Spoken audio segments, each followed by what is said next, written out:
Good evening. The hour of 6:30 PM having arrived, I will call to order this regular meeting of the Planning Board. This meeting is being broadcast live on the City of Keene YouTube channel. The video is also streamed on the city's website and is posted on the website by the end of the next business day, barring any technical difficulties.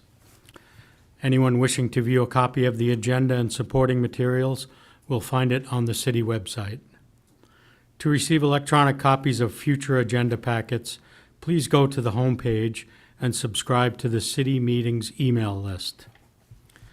The public and other board members will be recognized to ask questions and make comments on the agenda item under discussion. After being recognized, all remarks are to be made through the chair. Will staff please conduct the roll? Harold Farrington, Present. David Orgaz, Present. Mayor George Hansel, Councilor Mike Remy, Emily Levine Bernier, Present. Ryan Clancy, Present. Roberta Mastrogiovanni, Present. Armando Rangel, Present. and I don't believe we have any alternates here tonight, Mr. Chair. Does not look like it. Thank you. Now we'll discuss the minutes of the previous meeting. Is there a motion to approve the minutes from July 24, 2023? I make a motion to approve the minutes from July 24, 2023. Is there a second? Thank you. Are there any questions, comments, or changes to the minutes? I would like to make one notation. In a discussion of 0 Walpole Road at the July 24 meeting, there was suggested language in one of the conditions, and that was suggested by the applicant. And so he handed a note to staff. Staff handed it to the mayor, and then that was read as a suggestion or a recommended condition. And the board discussed that prior to approving that proposal. In addition, I have a couple of, Mr. Clancy.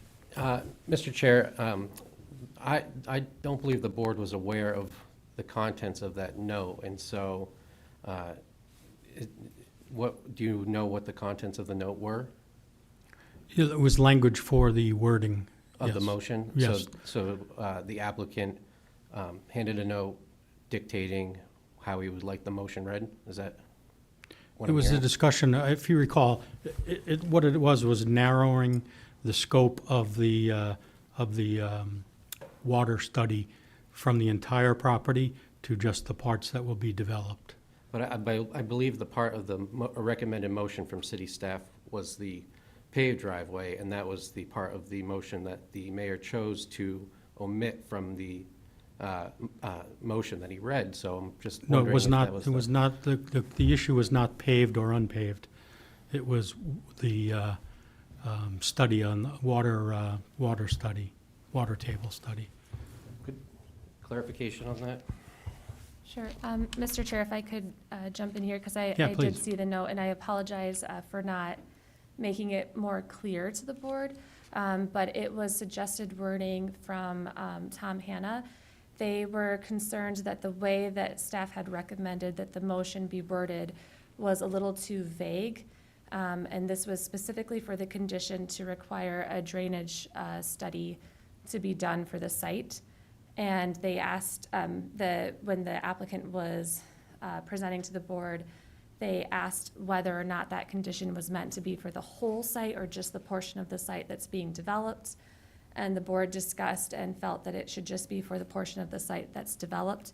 And so they gave staff suggested changes to the motion to clarify that, and that's what we handed to the mayor. So I can try to find, we don't have the note anymore, but I can certainly go back and find what we originally recommended and what the final motion was, and the changes would be what was recommended.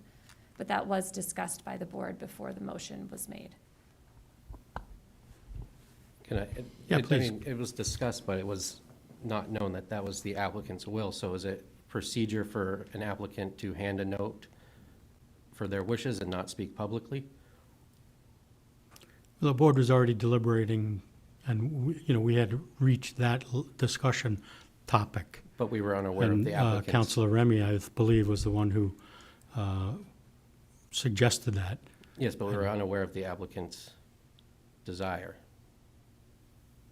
So that's just my concern. So I know it was a mistake, but, I think we need to be promoting conversation and debate so that we're more informed and that the public is more aware of how we conduct our business.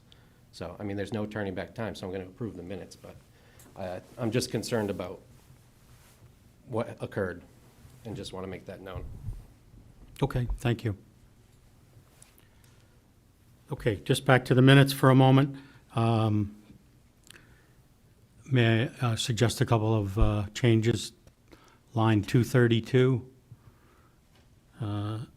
There's a sentence reading, "No one knew the individuals were."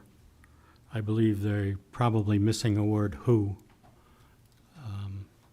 So no one knew who the individuals were on line 232. And then if you're ready, on line 237, there's a reference made to City Hill, which I believe should say City Hall. Okay, all right. Okay, having made those suggested changes and noting Mr. Clancy's comments, we are now ready to proceed to voting to approve the minutes. All in favor? Any opposed? Minutes are approved. Thank you. Next on the agenda, we have an extension request for SPR-02-23 and SWP-CUP-01-23. Site plan and surface water conditional use permit, Contractor Bays, 0 Blackbrook Road. Applicant Patriot Holdings LLC, on behalf of owner New England Interconnect Systems, requests an extension to the deadline to satisfy the precedent conditions of approval for the site plan and surface water CUP applications, SPR-02-23 and SWP-CUP-01-23 for the proposed construction of two buildings, approximately 36,000 square feet and approximately 25,200 square feet in size, for use as rental units for contractors and associated site modifications on the properties at 0 Blackbrook Road, tongue twister. TMP numbers 221-023-000 and 221-024-000. The combined parcels are 12.57 acres and are located in the Corporate Park District.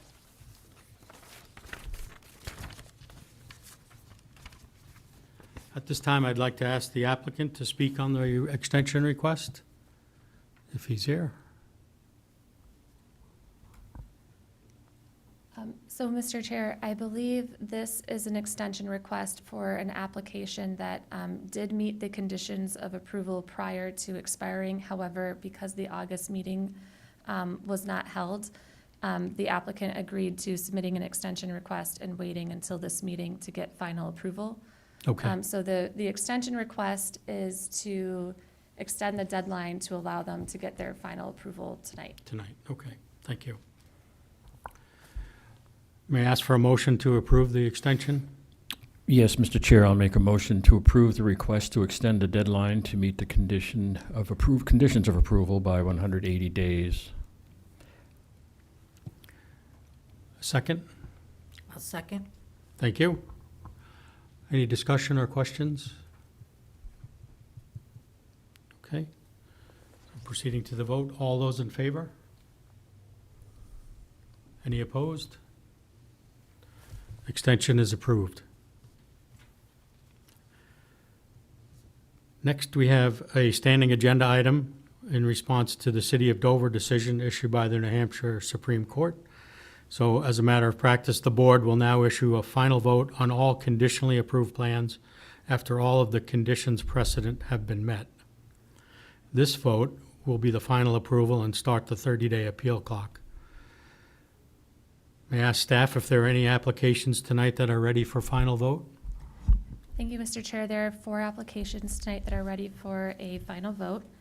The first one is actually the application that you just voted on. It's SPR-02-23 and SWP-CUP-01-23 for the site plan and surface water CUP application for 0 Blackbrook Road. And there were 3 conditions precedent. The first one was the submittal of security for sedimentation and erosion control, landscaping, and as-built plans.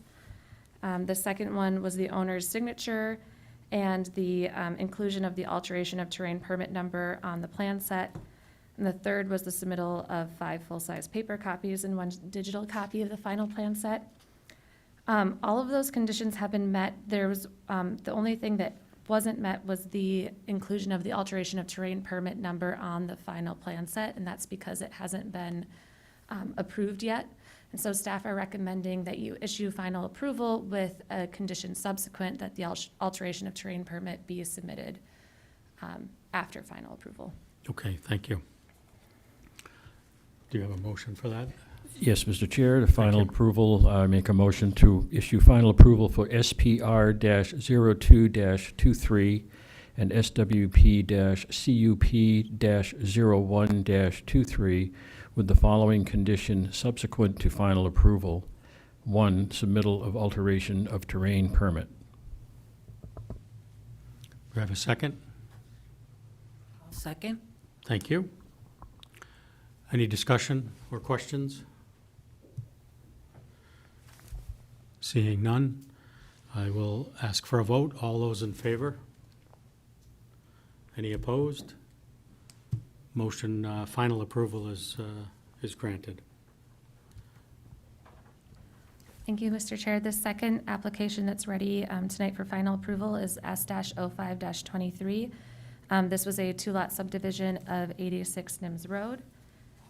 And this one had a few different conditions of approval that were precedent to final approval, including the owner's signature on the plan set, submittal of a revised plan set that removes the parcel ID number for the new lot. There was also a condition that the lot monuments be inspected by the Public Works Director or their designee.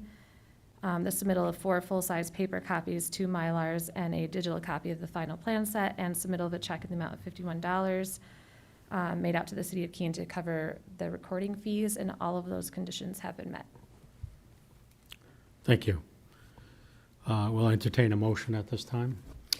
Thank you. I'll make a motion to issue final approval for S-05-23. Second? I'll second. Thank you. Any questions or comments from the board? Okay, we'll vote on final approval. All those in favor? Any opposed? No. Application gets final approval. Thank you, Mr. Chair. Then the third one is for S-10-22 and SWP-CUP-03-23 for a subdivision and surface water conditional use permit for 0 Old Walpole Road. This application had the following conditions precedent. The first one was the owner's signature on the plan. The second one was submittal of a revised plan set with the following changes. 1, the parcel ID number for the new lot be removed from the plan. 2, a note added to the plan stating that a street access permit shall be required for the new lot. And 3, the proposed easement area be more clearly defined. The next condition precedent was inspection of lot monuments by the Public Works Director or their designee. Submittal of 4 full-size paper copies, 2 Mylars, and a digital copy of the final plan set, and submittal of a check in the amount of $51 made out to the City of Keene to cover recording fees. And all of those conditions have been met. Thank you. May I ask for a motion, please? Thank you, Mr. Chair. Make a motion to issue final approval for S-10-22 and SWP-CUP-03-23. Second? I'll second. Thank you. Any comments or questions about this proposal? Seeing none, I'll ask for a vote. All those in favor? Any opposed? Motion is approved, final approval. Thank you. Thank you, Mr. Chair. And the last one is for a site plan application, SPR 967, modification number 7A for 0 Cypress Street. And this was for landscaping modifications to the railroad condominium lands. And there were 3 conditions precedent. Owner's signature, submittal of 5 full-size paper copies and 1 digital copy, and submittal of a security to cover the cost of landscaping. And all of those conditions have been met. Thank you. Motion? Thank you, sir. A motion to issue final approval for SPR-967, modification number 7A. Second? I'll second. Thank you. So any discussion or comments regarding this proposal? Thank you. So let's move on to the vote. All those in favor? Any opposed? Final approval is granted. Thank you. Thanks for your patience.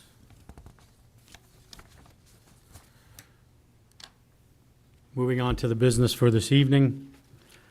First item on the agenda is S-07-23, a boundary line adjustment. Applicant BCM Environmental and Land Law, PLLC,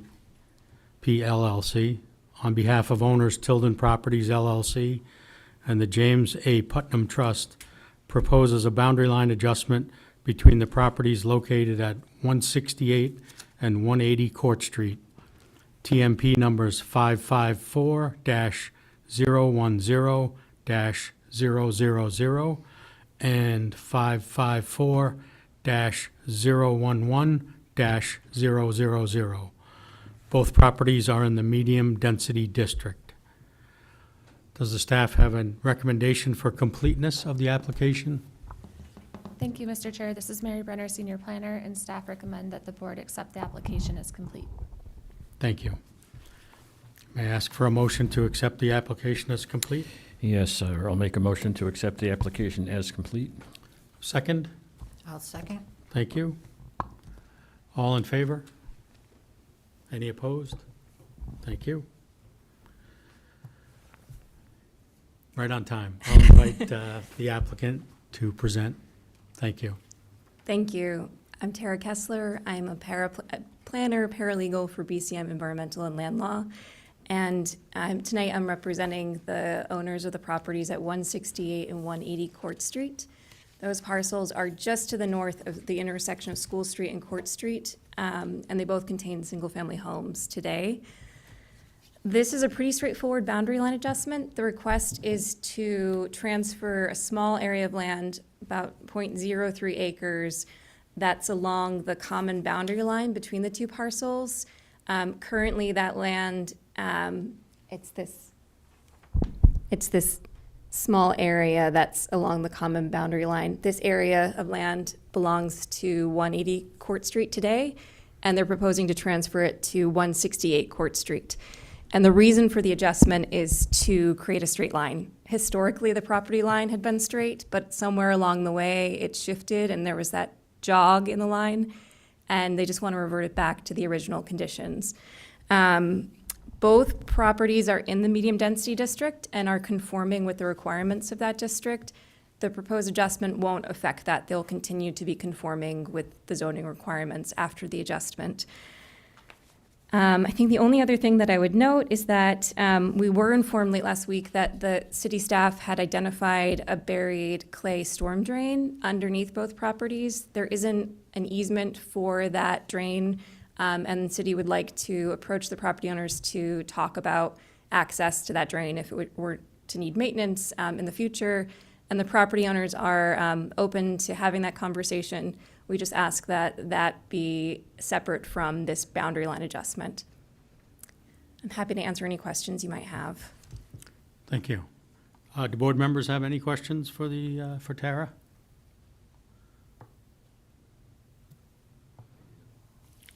Okay. Thank you. Thank you. At this time, I'd like to invite the staff for their comments. Thank you, Mr. Chair. Mary Brenner, Senior Planner. Before I forget again, first I'm going to go through the staff's recommendation on the determination of regional impact. Okay. So staff reviewed the application and made a preliminary determination that the proposed boundary line adjustment does not appear to have the potential for regional impact. However, the board will need to make that final determination yourselves.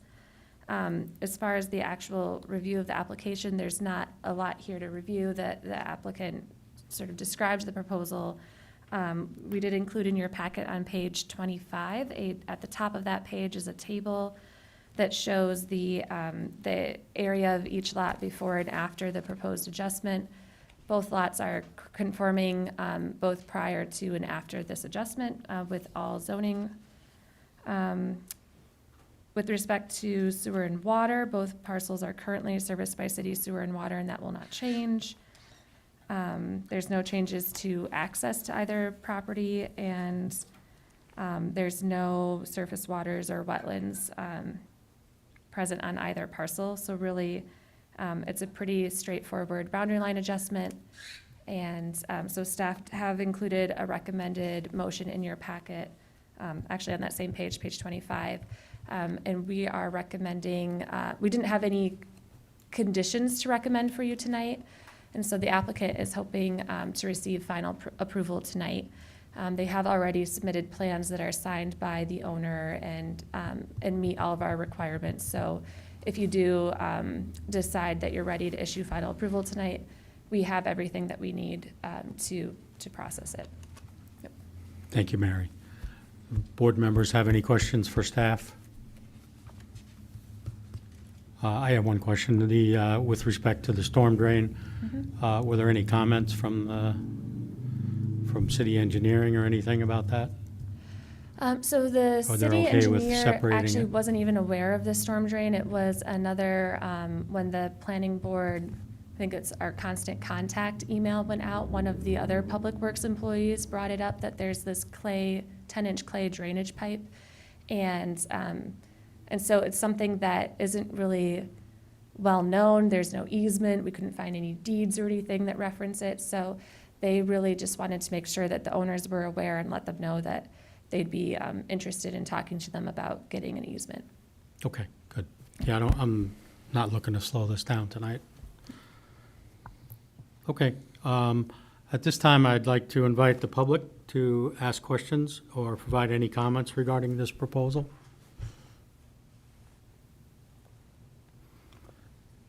Seeing none, we will move along. We'll close the public portion and move to board deliberation.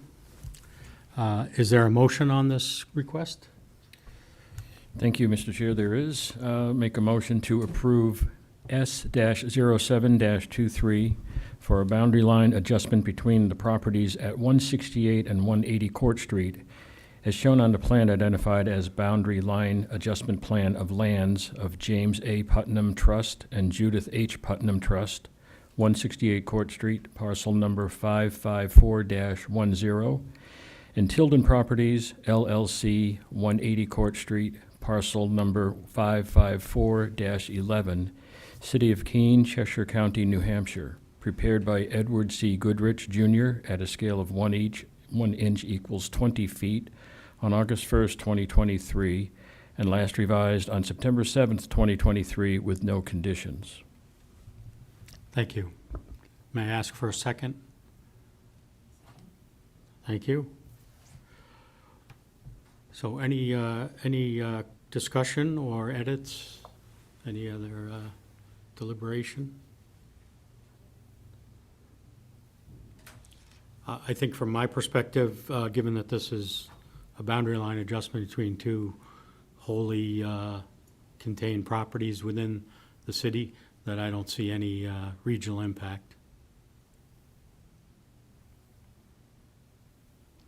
I don't think we have to vote on that, but, good, okay. So I think we can proceed to the voting on the application.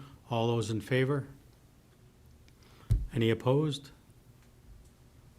Good. So I think that's the final approval for this proposal. Thank you.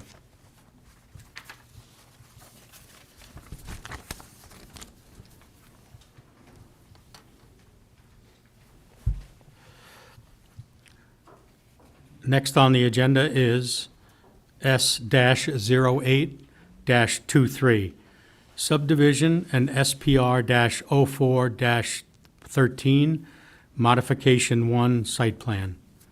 Applicant and owner Markham Corporation proposes to subdivide 150 Congress Street, TMP number 598-002-000, into 2 lots and remove pavement and portions of an existing tunnel structure. A waiver from section 20.7.3.c of the Land Development Code has been requested. The parcel is located in the Industrial Park District. Does staff have a recommendation for completeness of the application? I do, Mr. Chairman. Evan Clements, planner. After reviewing the application, staff has made a preliminary evaluation that the proposed the applicant has requested exemptions from providing a drainage report, traffic analysis, soil analysis, grading plan, elevations, historic evaluation, screening analysis, architectural and visual appearance analysis, and other technical reports. Staff has determined that the requested exemptions would have no bearing on the merits of this application and recommend the board accept the application as complete. Thank you. May I ask for a motion to accept the application as complete?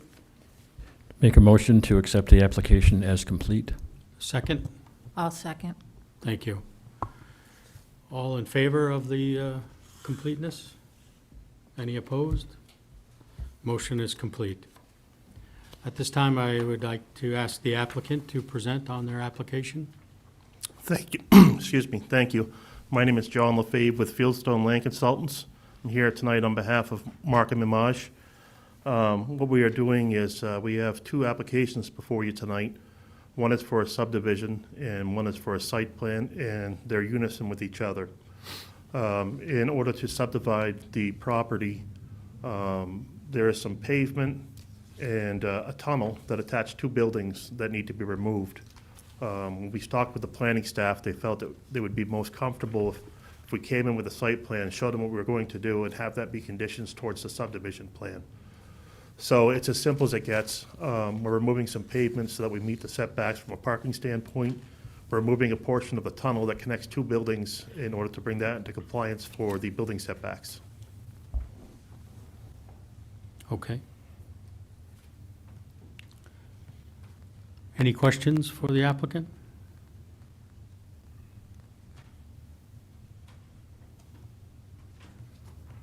Okay. Okay, thank you. At this time, I'd like to invite staff to comment on the proposal. Thank you, Mr. Chairman. Again, Evan Clements, planner. The subject parcel is an existing 31.8 acre industrial site owned and occupied by the Markham Image Corporation.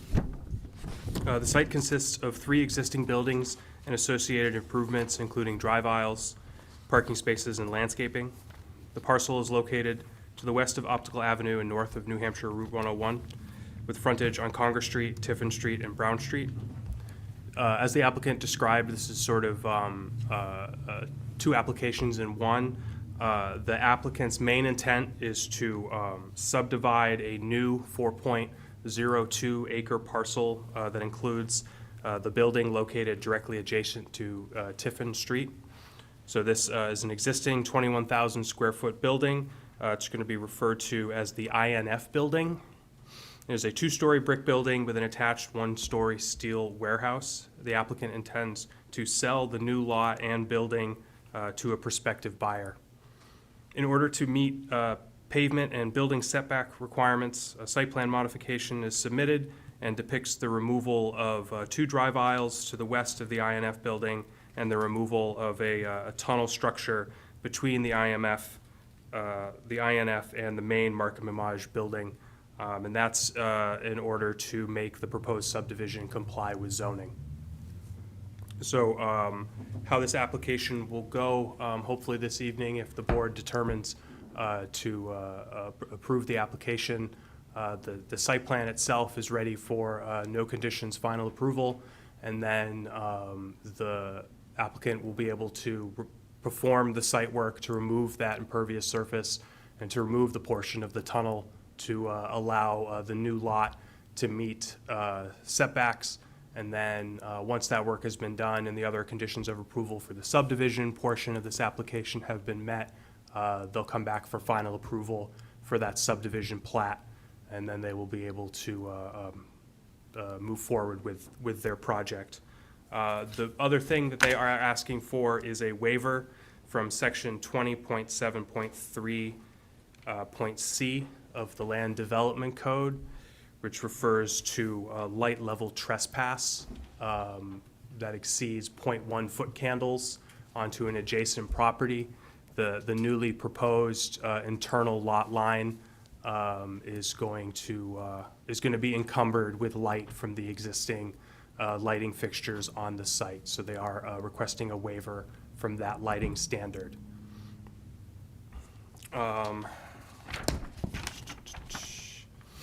In regards to determination of regional impact, staff has performed a preliminary evaluation and does not believe that this project rises to the threshold of a regional impact. The board will need to make a final decision. The subject parcel is, in regards to character of land for subdivision, the subject parcel is an existing industrial development with multiple buildings, drive aisles, and parking areas. The proposed alterations to the site are to make the new lot comply, as I just described. So the existing site and the new lot will all comply with zoning. So we believe that the character is suitable for subdivision. Special flood hazard areas, a portion of the parent lot is located within the 100-year floodplain. No new development is proposed with this application, and the floodplain will not be altered or impacted with this development. It appears the standard has been met. In regards to utilities under the subdivision regulations, the site is served with existing water and sewer lines that will continue to be utilized. A new underground electric service will be installed by the applicant to separate the INF building from the Markham Image site itself. The applicant notes that a blanket utility cross easement will be granted for the utilities for their Markham Image facility that cross the proposed lot. And then one of the recommended conditions of approval tonight is a submittal of that proposed easement for review by the city attorney. And then we're hoping for an executed copy of that as a subsequent to final approval. In regards to other of the planning board standards, such as drainage, sediment and erosion control, snow storage, landscaping, screening, there's really no significant alteration to the site being proposed, so none of those standards really apply in this instance. In regards to the lighting waiver request, in deciding whether or not to grant that waiver request, the board should find by a majority vote that the criteria outlined in the LDC have been met, such as, or as follows, I should say, specific circumstances relative to the subdivision or conditions of the land in such subdivision indicate that the waiver will properly carry out the spirit and intent of the regulations. Granting the waiver will not increase the potential for creating adverse impacts, and consideration will also be given to whether strict conformity with the regulations would propose an unnecessary hardship to the applicant. In regards to access and traffic management, there are no proposed changes to the existing building uses at this time. No increase in traffic is expected with this proposal, and the removal of 2 drive aisles will prevent traffic circulation between the new lot and the remaining Markham Image campus, and no new curb cuts or site access points are proposed at this time, and it appears that this standard has been met.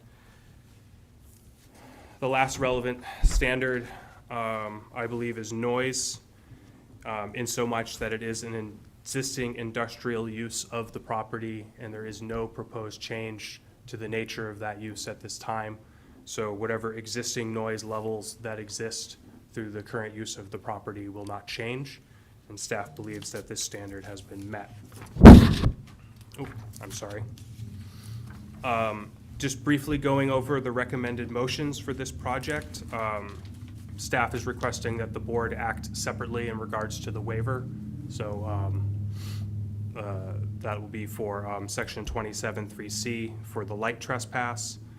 And then the site plan motion is straightforward. We'll be recommending that with no conditions, as staff has everything we need to move forward with that. And then the subdivision plan will be prior to final approval and signature by the planning chair, owner signature, inspection of lot monuments by the Public Works Director or their designee, a copy of the draft utility easement submitted for review by the city attorney, paper copies and recording fees be submitted, and then just one subsequent condition will be a copy of that recorded utility easement submitted to be added to the file for this project. I'm happy, that's all I have right now. I'm Okay. happy to answer any questions. Thank you. Board members have any questions for staff? I have one question regarding the tunnel. Did anyone in the city departments have any concern about taking away part of the tunnel, leaving the rest, or anything that could possibly happen with that? Yeah, the building side, I believe, is going to want a demolition permit for the removal of the portion of the tunnel that was going to be removed. Kind of a funny caveat to that, when Markham Minaj and Fieldstone first came to us, it was sort of insinuated, and at least it came in my mind, that the tunnel was actually underground. So we were all like, oh, cool, an underground tunnel, that's really neat. And then come to find out it is actually a surface level tunnel. So less exciting, but still kind of neat. So, but All right. yeah. Yeah, please. I do have a picture of the tunnel. Oh, yeah, that would be helpful. I was quite confused. Yeah, it does. Everybody wants to see the tunnel.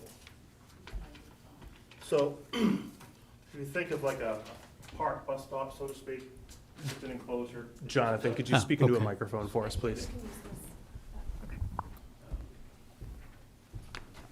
So if you think of like a park bus stop, you know, they have the keep you out of the rain type of glass booth.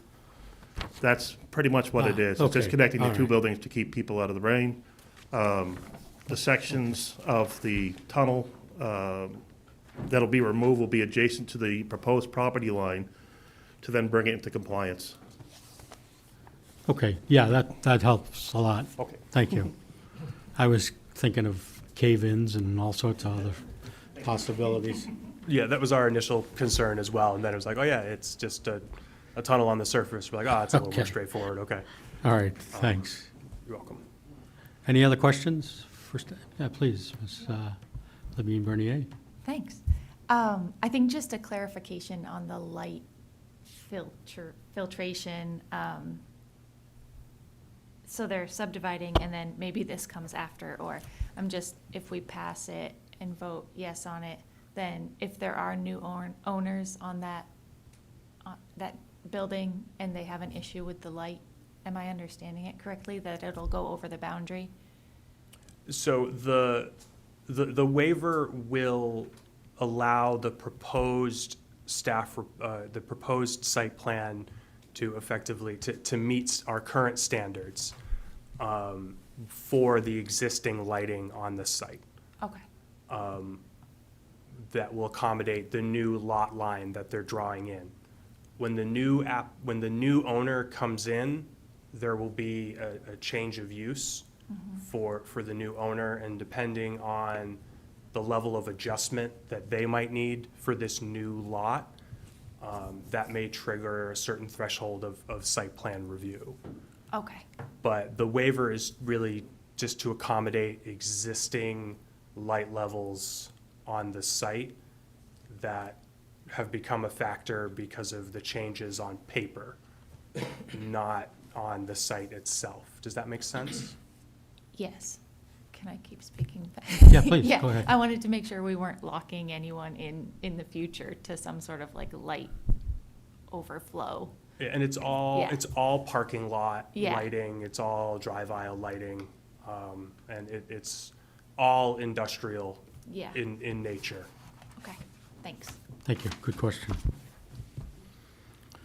Okay, seeing no more questions, I would like to invite the public to ask questions or provide comments on this proposal. Anyone from the public looking to comment on this one? No? Okay. So I will close the public comment on this application. So at this time, I think we'll start with the motion for the waiver. Yeah. Thank you, Mr. Chair. There's a motion to approve the waiver from Section 20.7.3.c of the Land Development Code to allow light to trespass in excess of .1 foot candles across the newly proposed property line. You have a second? I'll second. Thank you. Any discussion? Seeing none, let's move to the vote. All those in favor of granting the waiver? Any opposed? No. Waiver is granted. Now let's move on to the application motion, please. Thank you, Mr. Chair. It's a motion to approve SPR-04-13, MOD number 1, as shown on the plan set identified as Site Development Plans Markham Image 2-lot subdivision, prepared by Fieldstone Land Consultants, PLLC, at a scale of 1 inch equals 50 feet and 1 inch equals 100 feet, dated August 17th, 2023, and last revised August 31st, 2023, with no conditions. Thank you. May I have a second? Thank you. Any discussion or deliberation? Would someone care to comment on the RDI, regional impact potential? DRI, I guess, is that right? Got a little mixed up there.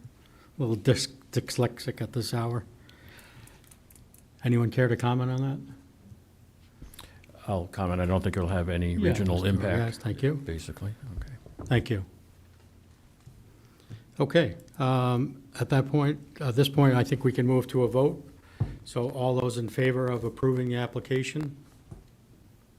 Specifically the site plan, Mr. Chairman. Site plan, thank you. Any opposed? No. Site plan is approved. Thank you. Thank you.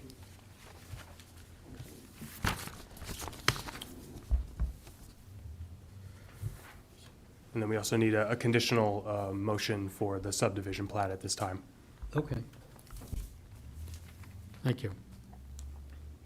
Yeah, so may I have a Okay. motion for the subdivision? Subdivision plan motion to approve S-08-23, as shown on the plan identified as Site Development Plans Markham Image 2-lot subdivision, prepared by Fieldstone Land Consultants, PLLC, at a scale of 1 inch equals 50 feet and 1 inch equals 100 feet, dated August 17th, 2023, and last revised August 31st, 2023, with the following conditions.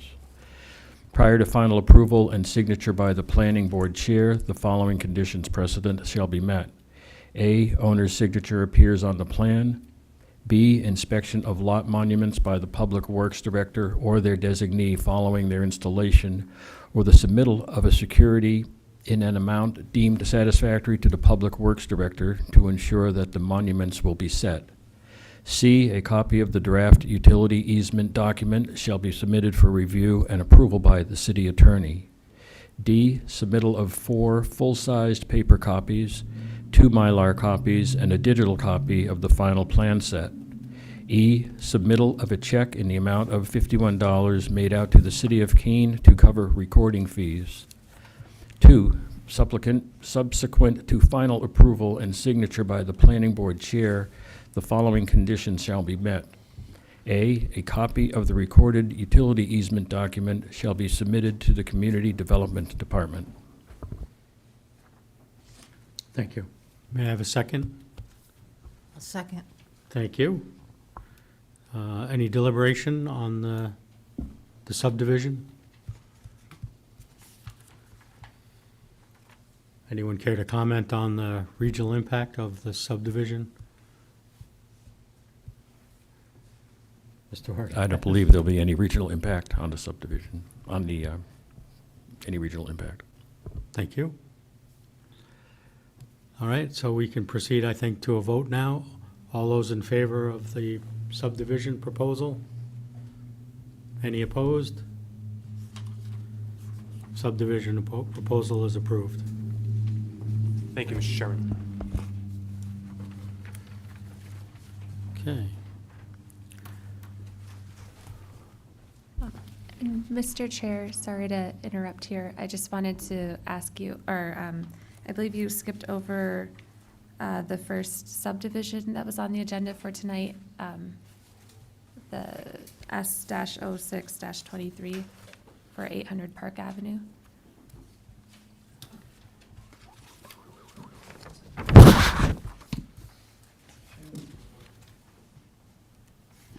Okay. Thank you. Clearly I did.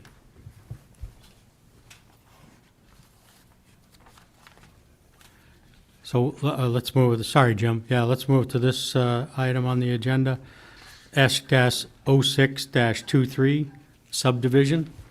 Applicant Brickstone Land Use Consultants LLC, on behalf of owner Carlisle Park Avenue LLC, proposes to subdivide the existing approximately 5.66 acre lot at 800 Park Ave, TMP number 227-002-000, into two lots that are approximately 2.64 acres and 3.02 acres. The parcel is located in the Commerce District. Does staff have a recommendation for completeness of the application? Thank you, Mr. Chairman. Evan Clements, planner. The applicant has requested exemptions from providing a drainage report, traffic analysis, soil analysis, and other technical reports. Staff has determined that the requested exemptions would have no bearing on the merits of the application and recommend that the board accept the application as complete. Thank you. May I have a motion to accept the application as complete? Thank you, Mr. Chair. I'll make a motion to accept the application as complete. Thank you. Second? Second. Thank you. Any comments? Let's move to a vote. All those in favor of recommending completion of the application? Any opposed? The completion is accepted. At this time, I'd like to ask the applicant to present on his proposal. Thank you, Mr. Chairman. Jim Fippard. I'm here on behalf of Carlisle Park Avenue LLC. The applicant is the owner of a 5.66 acre property in the Commerce District located at 800 Park Avenue. And this is an existing developed commercial property. There are two buildings existing on the property. Park Avenue is here on the right side of the page, Maple Avenue at the top of the page, and this is Summit Road at the bottom of the page. There are two buildings. One is a former residence, which is now in commercial use, 1,935 square foot building that's currently used as an ice cream shop and a small bakery. The larger building on the property is a little over 17,800 square feet, two-story building, and it has many occupants, many different businesses, mixed uses, and it's been there since 1957. So it's an existing commercially developed property, and the only thing we're proposing to change is to add an interior lot line to separate the two buildings and make them on separate lots. None of the businesses are proposing to change. As a result of this, we're not changing parking, we're not changing landscaping, we're not changing lighting. Everything remains the same, other than the addition of a lot line. Because, and there are existing parking spaces on the property, 100, and there's 21 additional spaces in an easement area located here to the south of the property. They have been there many years as well. All of this parking was created many years ago prior to the current zoning regulations that require pavement setbacks and parking to be located to the side and rear of buildings. Back in the day, we always put parking at the front of the buildings. so people arriving to their building could find a parking space and see the entry. That was our thinking back then. Today, that's different. In order to put the line where we're proposing, it's passing through the existing paved parking areas. So we had to apply to the zoning board for a variance to allow the pavement setbacks to be reduced along that line. And we could keep those existing spaces, and one of them is along the entry drive, to remain in place. They granted that variance, and I think a copy is in your packet. So this now complies with zoning. The existing property is non-conforming, as I described to you, because of where the parking's located and the pavement setbacks. But it became non-conforming due to changes in zoning, not from anything they have done. The large 17,800 square foot building, 892 square feet, is sprinklered, so it does have adequate fire protection. This property is within the 100-year floodplain, and the flood elevation is 510 on the south, and it rises across this property up to 513 adjacent to Maple Avenue. But none of that is affected by the proposed boundary line. And as I said, we're not changing anything on the buildings.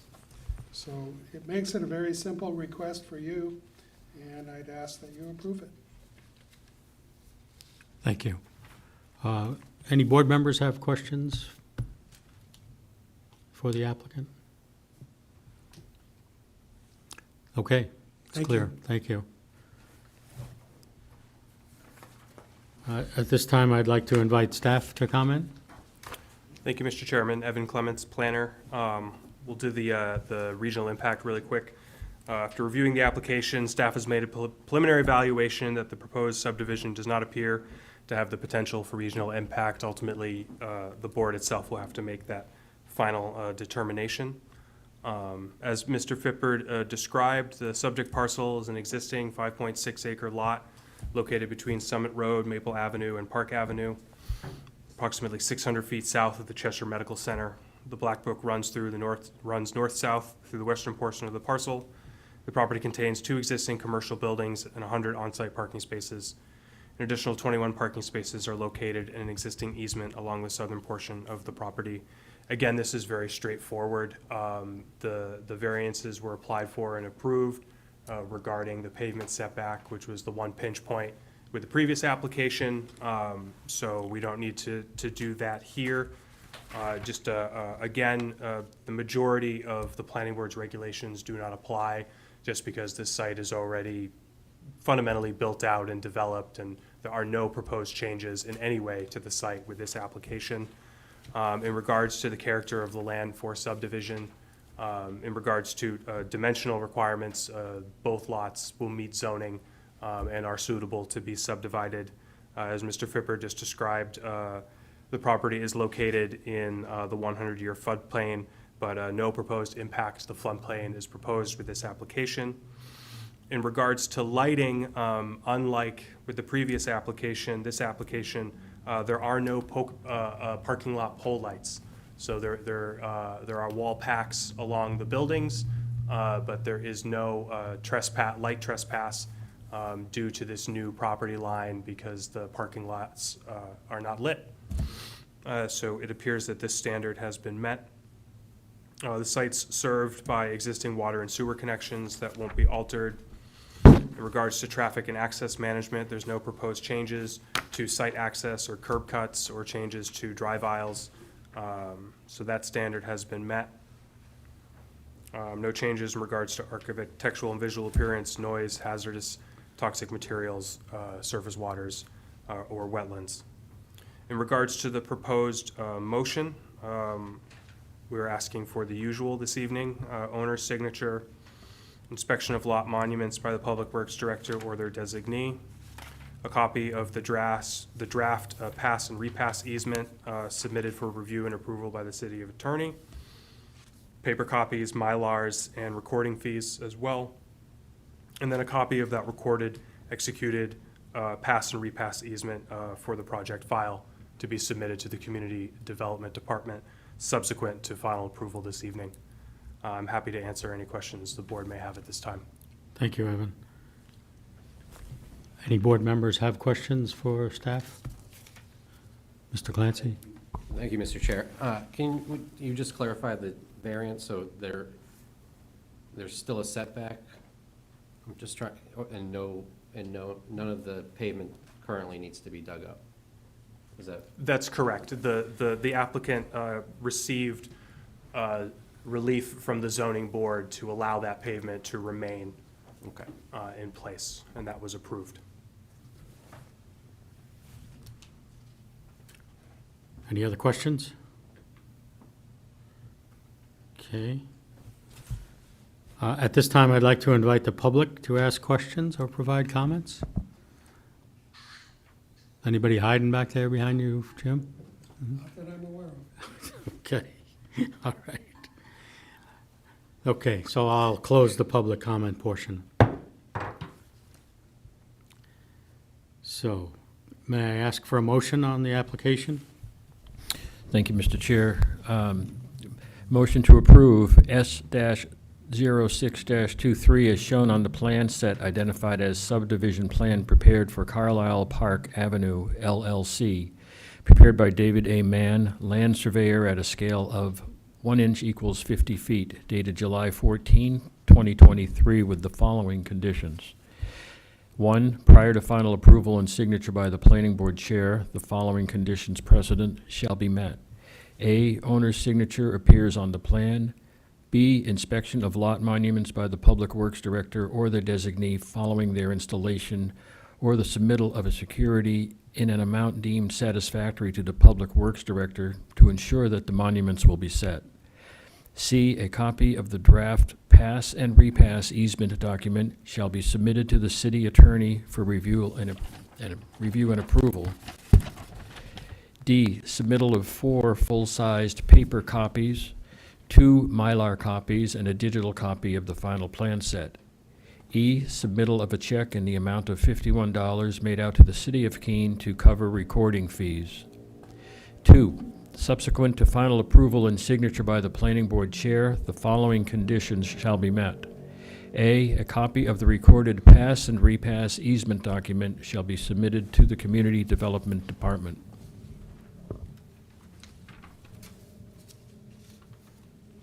A second? Second. Thank you. Any discussion? In particular, anyone care to comment on the regional impacts?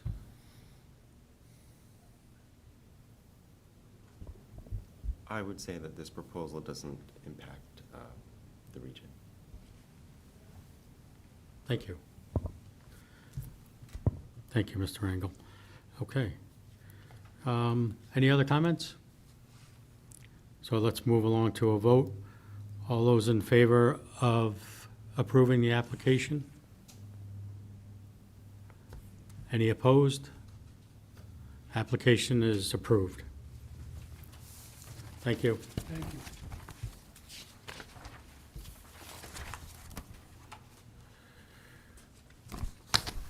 you. Okay.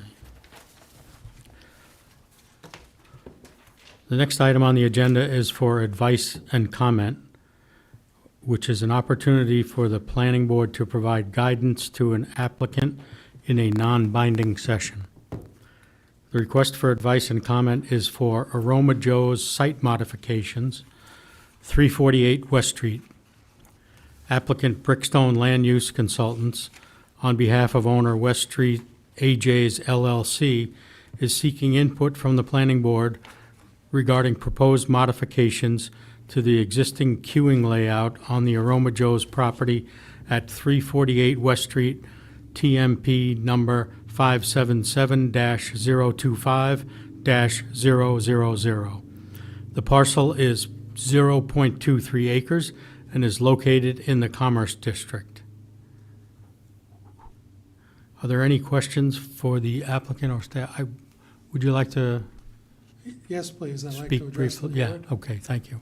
Jim Fippard, I'm here on behalf of the property owners, A and B LLC and Aroma Keene LLC, I think are the correct names. They're the same partners, basically, that own both properties. Back in 2022, the planning board approved a site plan to allow construction of an Aroma Joe's restaurant at this location. There was an existing duplex on the property that got torn down. And I'll back up one step. The zoning board granted a variance to allow this property to be developed because this is less than the required lot size for a lot in the Commerce District. We received that approval. We then came to planning board and got approval to build the Aroma Joe's restaurant. The Aroma Joe's restaurant is a drive-through restaurant. There are no seats. You don't go inside the building. You drive into the property. There is a walk-up window on the west side of the building. Otherwise, you drive through to an order window, pick up your order, and then exit to West Street. They opened in April of 2023, and to our surprise, the traffic that resulted after they opened was a little overwhelming. We were getting backups on a regular basis. We provided a queuing lane around the building for 10 cars. And we based that on queuing information from 106 existing Aroma Joe's restaurants.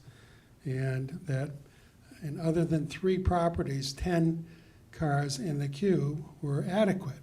And for this population size in Keene, they were more than comfortable supporting a 10-car queue lane. So this site worked for them.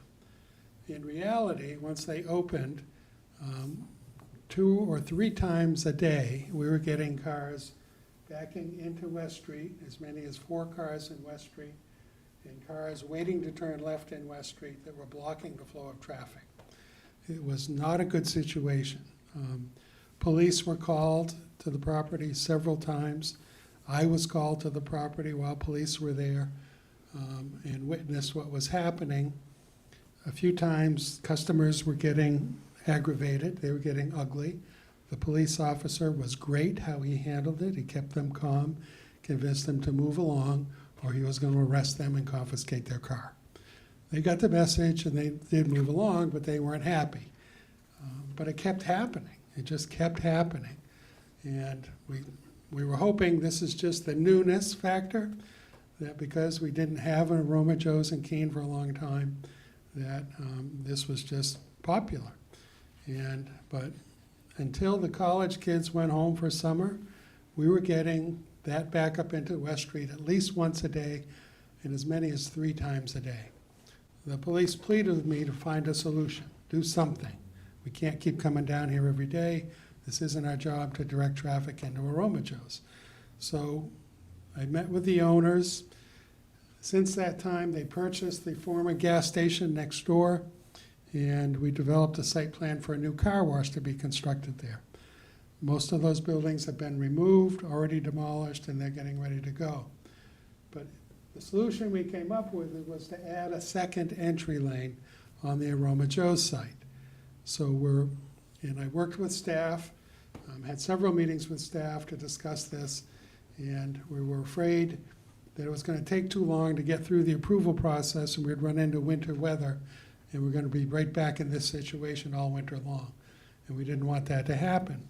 So we're hoping the board can recommend to staff that they can review this administratively and we can get an earlier approval to begin construction on the second entry lane. In the meantime, we got the site plan approved for the car wash next door. If we do this, we'll propose a boundary line adjustment that'll take an 8-foot wide strip of land along the west side of the Aroma Joe's lot. It'll expand 8 feet into the car wash site. It doesn't affect the car wash site at all, other than the pavement setback in this area. So I did apply to the zoning board, and I did receive variances to allow pavements less than 8 feet on both sides of that line. So this would conform to zoning, therefore it has no other change on the car wash site. So I'm hoping I can avoid a formal modification on that site other than for the lot line adjustment. But the minor modification for the Aroma Joe's is the additional queuing lane. It'll add 5 more cars, so they'll have 15 cars on site which, as we've monitored the backups, that should cover it. We never had more than 4 cars blocking traffic in West Street. So we're asking for advice and comment from the board to recommend that staff can do this administratively. I'll still file for the formal application for the boundary line adjustment, and you'll see that at the next meeting.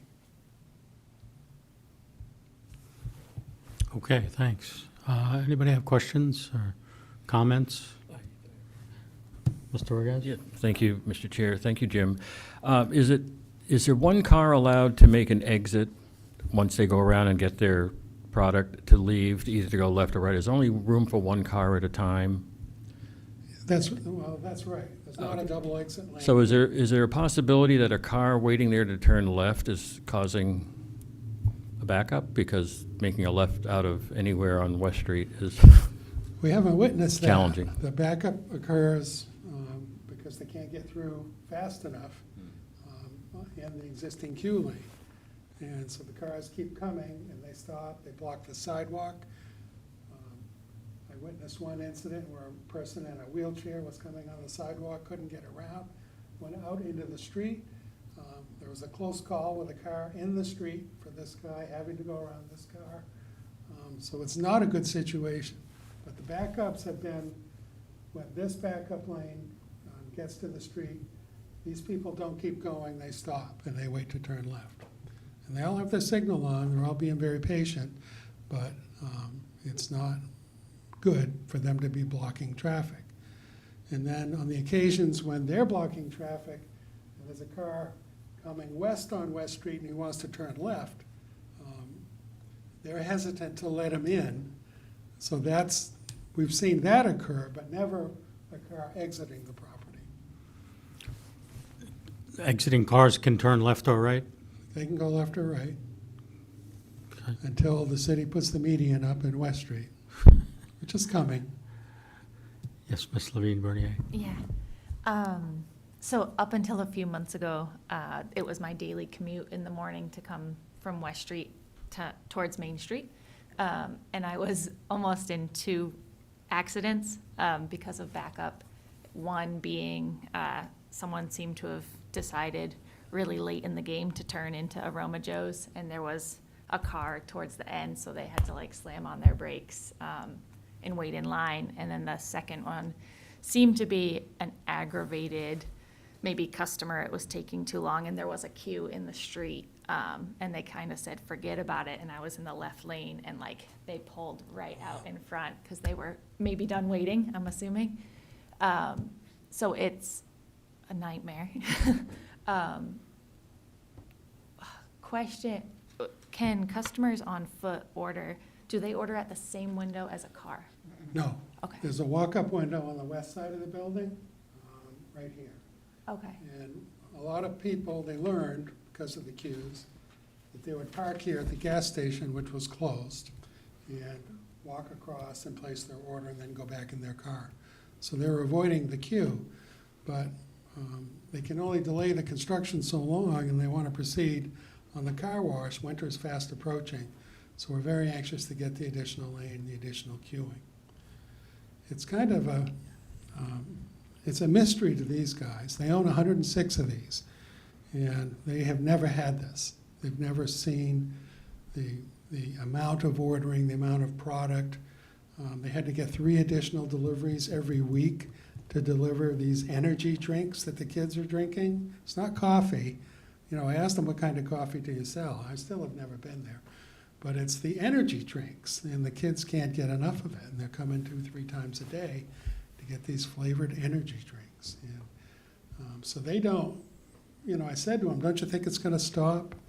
Because it is less frequent now. The kids are back, but I've witnessed it a couple times a week because I monitor it regularly, and it's much less frequent than it was in the spring. But whether they recognize this as a permanent solution, they're not anxious to spend the money to do this, but they feel this will be a permanent solution, be safer for everybody. The city won't get sued, they won't get sued, so we're hoping we can move as quickly as possible to make this happen. Yeah, please, go ahead. yeah, I think I'd be in favor of a solution. I don't think I was at the meeting when it came forward as far as voting on it, and I remember being really surprised that it passed, and I'm sure there were a lot of numbers and facts in other locations, but it just seemed really small, and thinking about the queue line right there just seemed wild, so I'm all for a solution before something happens. Ms. Mastrogiovanni? I was one of the two people who voted, for a right turn only. I don't see how you can only have one lane exiting there. Like, if you ever exit Savings Bank of Walpole, there's two. One going one going the other. I mean, trying to cross over two lanes to take that left has got to slow that line down. You know, so at that time, I thought having a double exit line or a right turn only. I'm sorry. I was saying that I think the right turn only or the double exit line is also a solution. So Thank maybe you. we can work that through with staff, hopefully under the advisory status, administrative. Mr. Chair, so staff could certainly work with the applicant on making it a right turn only, but if there's a change to the curb cut, currently that can only be approved as a site plan modification. Okay, thank you for that clarification. Mr. Clancy? Thank you, Mr. Chair.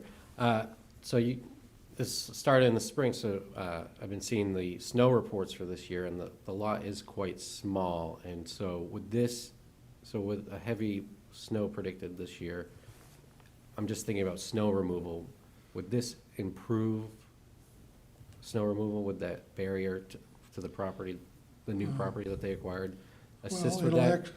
it'll actually add a little bit of area that has to be plowed. It's in addition to what's there.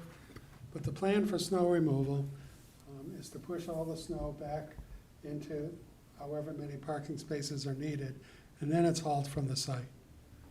It's such a small lot, they can't give up parking spaces, and the green space can only hold so much snow.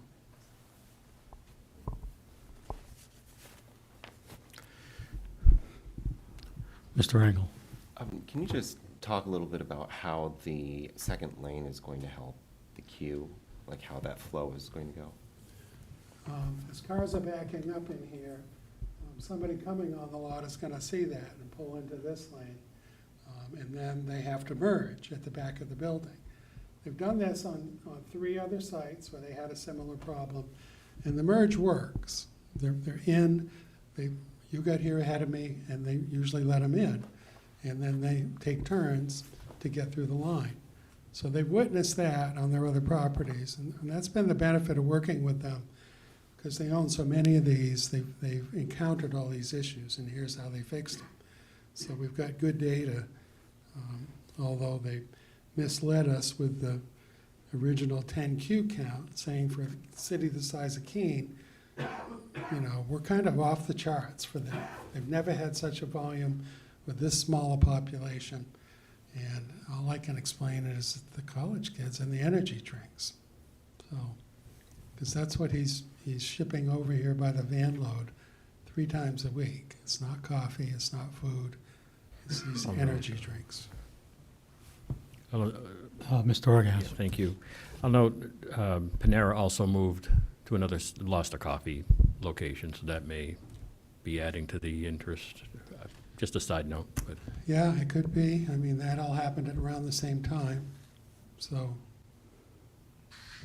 But the backups are still happening, just not 3 times a day right now. Well, obviously, okay, go ahead. Well, I was just gonna say that all the coffee places that I go by, Dunkin' Donuts, whether it's the one on, West Street or even Swansea, they all back up. All of them in the morning. They all back up onto, in the case of the West Street Dunkin' Donuts, there's another side street there. Right. The one in Swansea backs up in the other side street. So it's a thing for coffee drinkers. But I still believe that the exit out of there is another problem. Mr. Clancy? Yeah, with this, I'm just seeing a potential for more accidents to happen and backing that up and very little room for that to get through, so I'm just wondering if there's a way to create a connector with the other property in case that does occur. A connector from this property? Some, like a spill, like a paved spillway so that they can exit that queue line. Or especially if there is an accident from angry coffee drinkers If trying there is to- an accident blocking the drive-through lanes, yeah, I mean, they're shut down until the lane can be cleared. I don't see a practical way.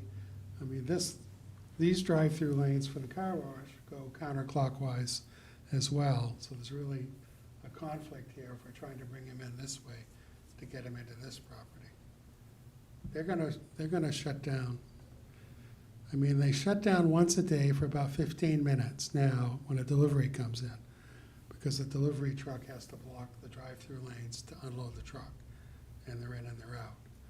So I mean, he's learned how you live on a tiny lot like this. Yes, Ms. Levine Bernier. This is so interesting. So when they're getting a delivery, if I, the customer, wasn't in the know about the delivery times, do I queue up and wait for that delivery because I don't know what's going on? So then there's more traffic because There. they're shut down? Right, they're delivering to Keene in their own vehicles, and they're controlling the delivery time. Yeah. So they deliver during one of the slowest times of the day, and they're in and out in 15 minutes. So they've pretty much got it down. It doesn't back up during that It's- time. No, if you pulled in and the delivery truck is blocking it, one of the employees is gonna come out with an iPad and take your order. And then they're gonna go in and get your food for you and come back out. And by then, hopefully, the delivery truck has moved and you can drive out.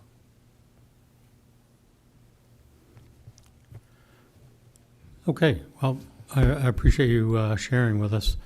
Obviously, it is a problem, and you've proposed a solution.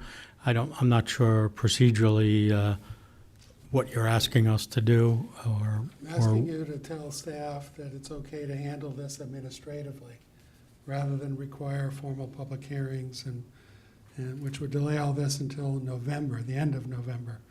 And I'm just afraid then we can't get pavement, we can't get it constructed.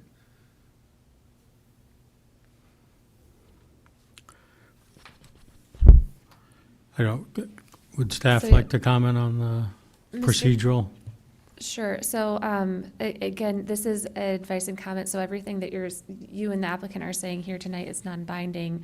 But I think what staff really wanted was to get a sense from the board, how comfortable you are with this proposal, if you see any red flags, if, for example, this discussion about the right turn only or having two exits was very helpful for staff to hear. We also felt it would be important, for the community to have a chance to listen in on this discussion, because the administrative approval process is less accessible to the public. We do post our administrative decisions once they've been made online on the community development homepage, which you can get to from keenanh.gov. However, there's a pretty short time frame for someone to appeal that decision, and you kind of have to be watching the webpage. So we just wanted to, because this project came to the planning board in the first instance, give you an opportunity to hear what the applicant is proposing.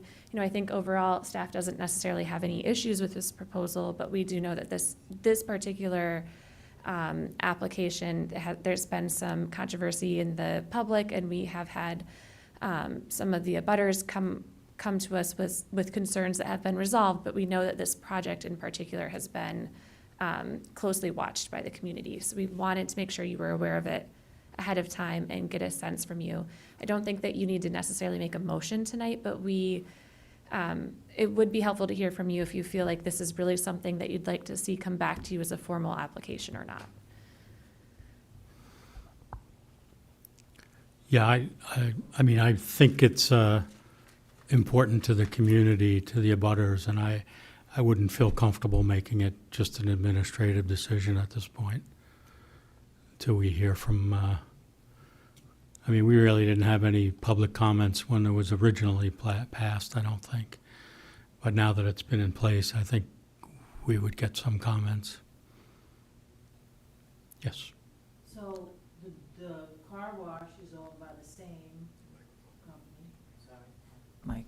They're owned by the same people, so with the new design of the car wash, other than that little double lane solution, was there any mention of redesigning that entry within the new design that they have? There's a lot of room there. It's, I mean, I don't know, but I just drove by that on my way here.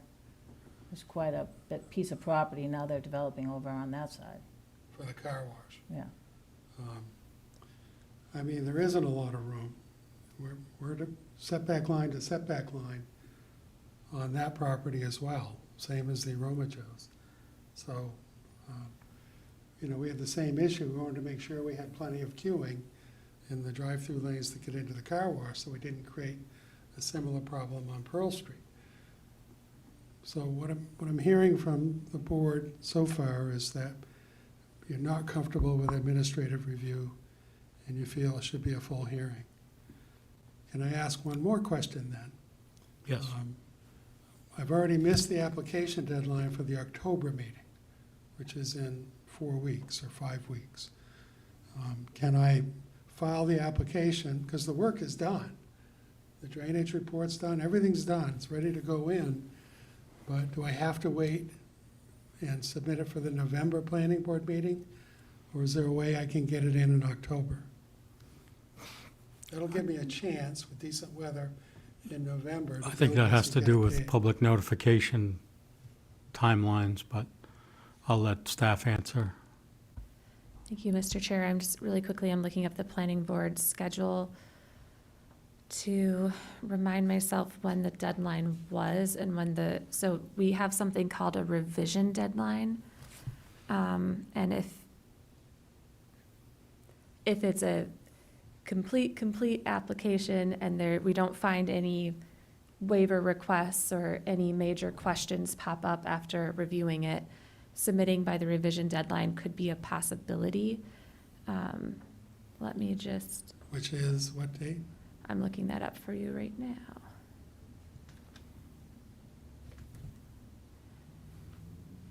Okay, so this is for the October 23rd Planning Board meeting. The revision deadline is October 6th. And so the submission deadline was September 15th. So this would be, October 6th is we absolutely have to have everything we need by that day. I can meet that. I believe we would also need the BLA application by that time as Yeah, well. that's all ready to go. Yeah. Okay. Thank you, Mary.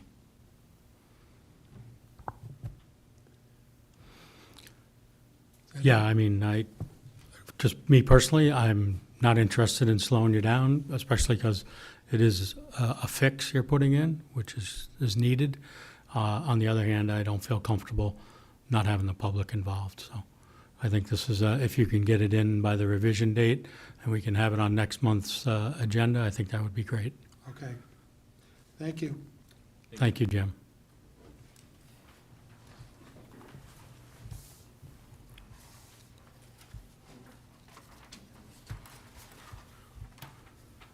Thank you, Mary.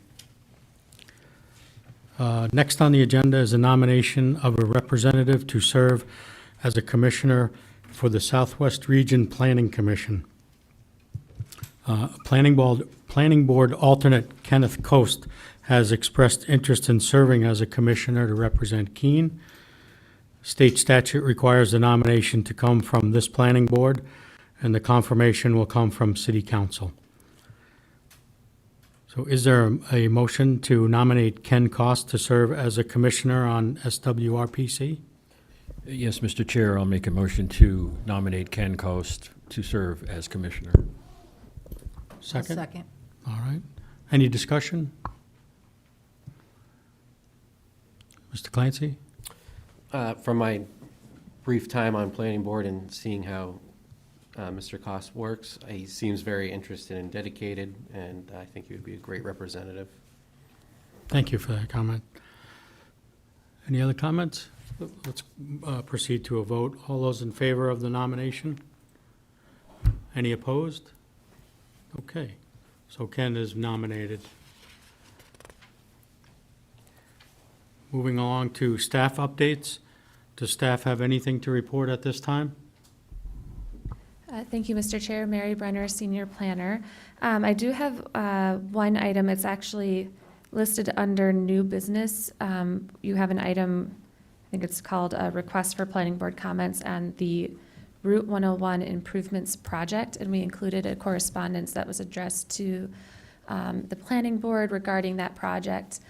And I wanted to let the board know that a representative from the consultant firm working on that project will be giving a presentation to the City Council MSFI committee this Wednesday. Their meeting starts at 6 p.m. and however, there's some other items on the agenda, so we expect the presentation would start closer to 7 p.m. But because there's a number of different boards and committees that were approached and asked for comments, the consultants don't have the ability to come to each individual board. So this is really your opportunity to hear a presentation about that project, get the details about what's being proposed, what the different alternatives are. I believe you'll have an opportunity to ask questions if you do attend as a member of the public, and this is open to anyone from the public as well. So just wanted to make you aware of that opportunity. If you're unable to attend in person, it will be streamed on YouTube, the city's YouTube channel, and I believe a recording will be up on the website following the meeting. However, folks who choose to watch the YouTube or the online recording won't have a chance to ask questions. So, Mayor, do you know the name of the consultant?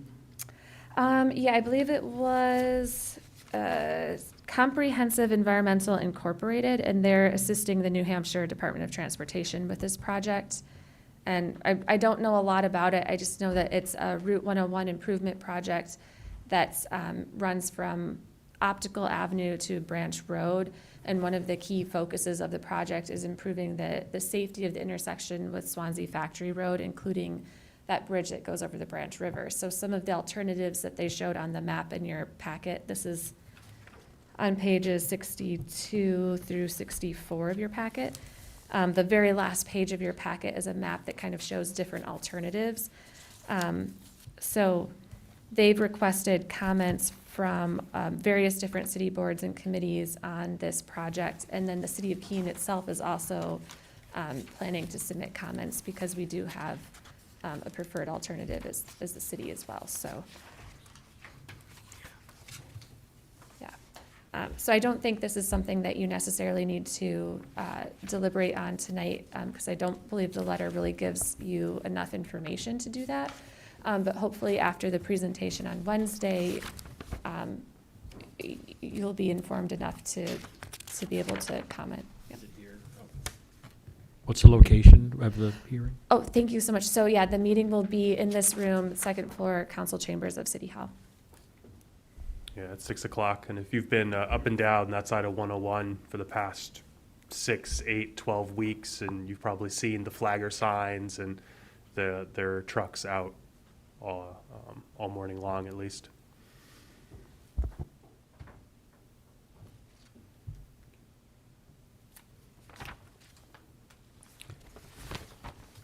Okay.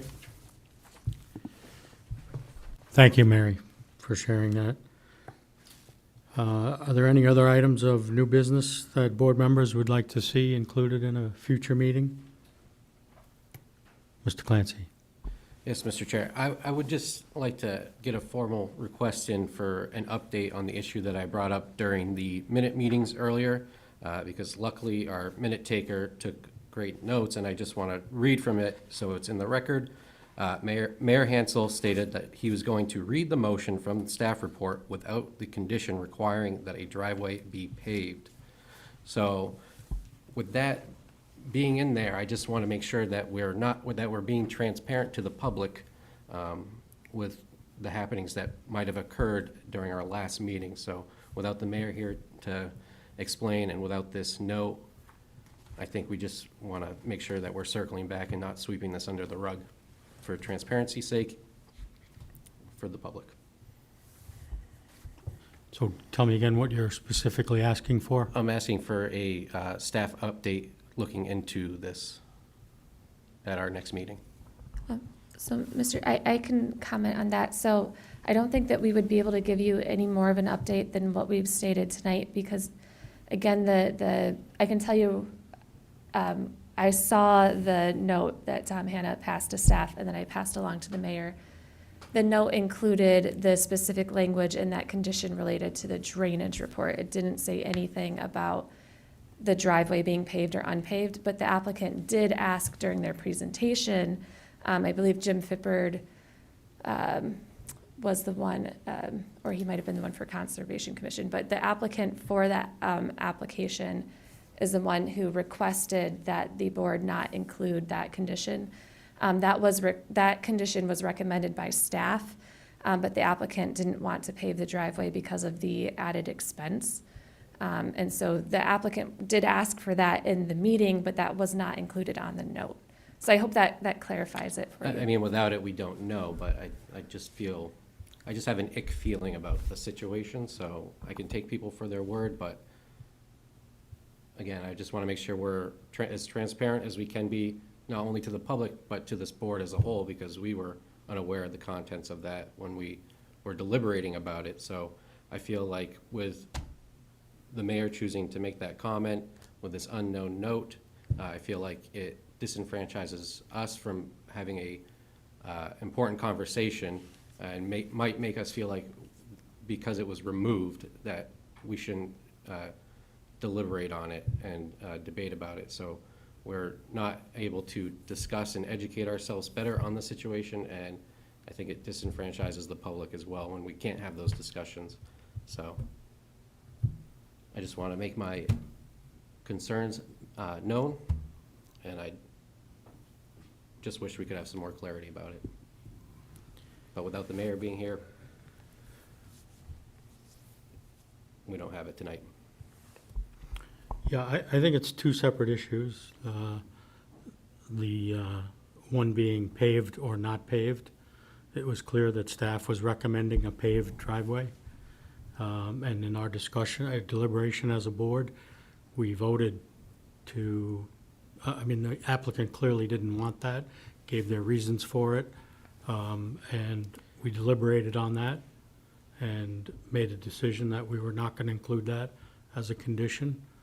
The second issue was how much of the drainage, would the drainage cover the entire property, or would it only include the built-out part?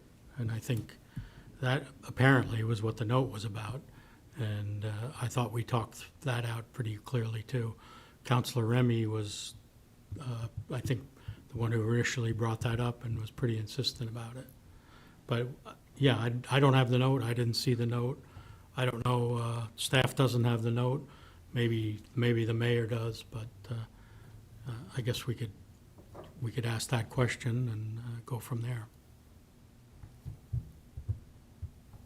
But I understand your feelings. Yep, yeah, it's just the timing of when it was passed, it's just, there could be, something else there that we should be made aware of, so.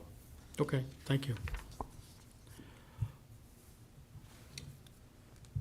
Yes, Ms. Levine Bernier. Yeah. Ryan, do you feel as though if it were to happen in the future, to avoid, just for transparency's sake, for the mayor to read us the note that he received, or explain that it was a motion, a more precise? Yeah, I think for the board and for the public, I don't think applicant or their representative should be handing notes to city staff and then to a member of the board. I think it should be a public comment, because everything in our, bylaws, it says hearing, so a note isn't a hearing, it's reading. Right, so if we're talking about it, deliberating on it, blah, blah, blah, blah, blah, and we've come to a consensus, and then there's a note passed, and then there's a vote that happens, what was that? And Yeah. did it go over our heads, sort of thing, between here? I hear that. I think it's Yeah, please go I ahead. think it's just a matter of protocol, is it not? You know, I think you just don't do that. And he's bringing it forward as something we shouldn't do, and I agree. Thank you. Okay. So last item is upcoming dates of interest. The following are upcoming dates of interest. Joint Committee of the Planning Board and PLD. Please note that it's now on for this month of October. The meeting will be on a Tuesday, October 10th, 6:30 PM. As October 9th is a holiday. So the joint meeting will be on Tuesday. Planning Board Steering Committee, October 10th at 11 a.m. Planning Board Site Visit, October 18th, 8 a.m., to be confirmed. And then the next Planning Board meeting, October 23rd, 6:30 p.m. So I think at this point, I will adjourn this meeting at 8:06 p.m. Thank you very much for coming.